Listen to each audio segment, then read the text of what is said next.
গতিকে সমগ্ৰ শুক্লাই চেৰফাং অঞ্চল আৰু ইয়াৰ লগত ভূটানৰ কাষৰ এই পিছপৰা যিটো অঞ্চল, এই অঞ্চলটোত যিমানমূলক উন্নয়নমূলক যিমানবিলাক কাম দেখিছে আপোনালোকে BPF দলৰ চৰকাৰে কৰা। আজি যিখন চৰকাৰ চলি আছে সেই চৰকাৰখনে ৰাইজক মাত্ৰ ঠগাই থাকে। ইলেকশ্যনটো আহিলে সিহঁতে কি কৰিব, জেৰক্স কাগজ কৰে, ফৰ্ম ফিল আপ কৰে, ৰাইজক এখন লিষ্ট বনাই দিব, তাৰপিছত ৰাইজক ইলেকশ্যনটো যোৱাৰ পিছত পাহৰি যায়। এই চাকৰিৰ ফৰ্মবিলাক ইলেকশ্যনৰ আগত যে কৈছিলো, প্ৰমোদ বড়োৰ ফটো থকা ফৰ্মবিলাক ইলেকশ্যনৰ পিছত ক'ত ওলাইছে জানে?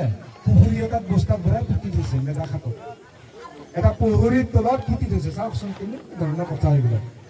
আজি এতিয়া ইলেকশ্যন আহিছে নহয়, 45 দিনৰ ভিতৰত ইলেকশ্যন হ'ব। দুৰ্গা পূজাৰ আগত গণেশ কছাৰী BTCৰ EM হ'ব, চৰকাৰ হ'ব।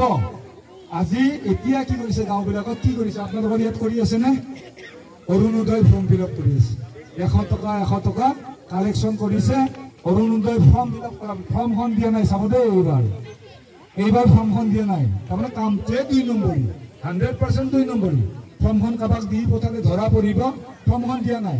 গাঁৱত থকা বিজেপিৰ কোনোবা এজন এজেণ্ট তেওঁৰ ঘৰত যায় ফৰ্ম ফিল আপ কৰিছে, আৰু 100 টকা 200 টকা 300 টকা 500 টকালৈকে লৈছে জেগাই জেগাই। বুজি পাইছেনে? একো নাপায়। আজিৰ পৰা 15 দিনৰ ভিতৰত 12-13 দিনৰ ভিতৰত BTC ইলেকশ্যন ঘোষণা হ'ব।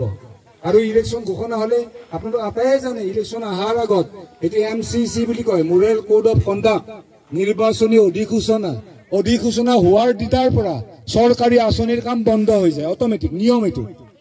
অকল যে আমাৰ ইয়াত দাবুখিলাত হ'ব, শুক্লাই চেৰফাঙত হ'ব এনেকুৱা নহয়, সমগ্ৰ অঞ্চলটোতে মানে য'তে ইলেকশ্যন হয় তাতে বন্ধ হয়।